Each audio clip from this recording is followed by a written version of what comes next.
Hi friends, welcome to my YouTube channel Mahitha vlogs. ఈరోజు మీకు ఎంతో టేస్టీగా ఉండి చింతపండు పచ్చడి ఎలా చేయాలో మీకు చూపిస్తాను. వేడి వేడి అన్నంలో పచ్చడి నెయ్యి వేసుకొని తింటుంటే చాలా బాగుంటుంది. ఒక్కసారి ఈ విధంగా ట్రై చేసి మీకు ఎలా వచ్చిందో నాకు చెప్పండి. దీనికోసం ముందుగా నేను ఒక 20 నుంచి 25 ఎండుమిర్చి తీసుకున్నాను. ఎండుమిర్చి తీసుకొని దాంట్లోనే కొంచెం ఆవాలు, మెంతులు, జీలకర్ర, ధనియాలు వేసుకున్నాను. దాంట్లోనే ఒక 1.5 స్పూన్ ఆయిల్ వేసుకున్నాను. ఆయిల్ వేసుకొని బాగా వేయించుకోవాలి.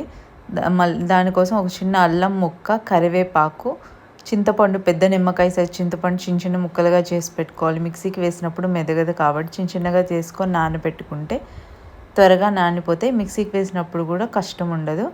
సో వాటిని పక్కన పెట్టుకోవాలి. తర్వాత ఈ ఎండుమిర్చి వీటిని బాగా ఆయిల్లో ఫ్రై చేసుకోవాలి. లో ఫ్లేమ్ పెట్టుకొని నిదానంగా వేయించుకోండి. ధనియాలు, ఆవాలన్నీ బాగా వేగే వరకు చిన్న మంట పెట్టుకొని బాగా వేయించుకోండి. లైట్గా గోల్డెన్ బ్రౌన్ వచ్చే వరకు వేయించుకుంటే సరిపోతుంది. ఇలా బాగా వేగిపోయాక దాంట్లో మనం ముందుగా కట్ చేసుకున్న కరివేపాకు వేసుకోవాలి. ఇవి వేగిపోగానే వెంటనే స్టవ్ ఆఫ్ చేసేసుకొని మనం కరివేపాకు వేసుకోవాలి.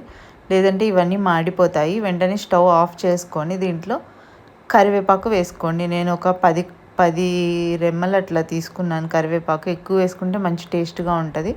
అలాగే ఒక పెద్ద ఇంచు అల్లం ముక్క కూడా వేసుకున్నాను. ఇవన్నీ వేసుకొని ఒక 1 మినిట్ బాగా కలిపెట్టుకొని తర్వాత దాంట్లోనే తగినంత ఉప్పు వేసుకోండి. ఉప్పు కొంచెం ఎక్కువ పడుతుంది, చింతపండు పచ్చడి కాబట్టి ఒక 3 స్పూన్స్ వరకు పడుతుంది ఆ ఉప్పు. తర్వాత ఉప్పు వేసుకొని చల్లార్చుకోవాలి. బాగా చల్లారిపోయాక వీటన్నిటిని మనం మిక్సీ జార్లో వేసుకొని మిక్సీ పట్టుకోవాలి. వీటన్నిటిని మనం మిక్సీ జార్లో వేసుకొని మెత్తగా కాకుండా కొంచెం బరకగా మనం మిక్సీ పట్టుకోవాలి. మిక్సీ పట్టుకున్నాక దాంట్లోనే మనం చింతపండు ముందుగా నానబెట్టుకున్నాం కదా, చింతపండు యాడ్ చేసుకోవాలి.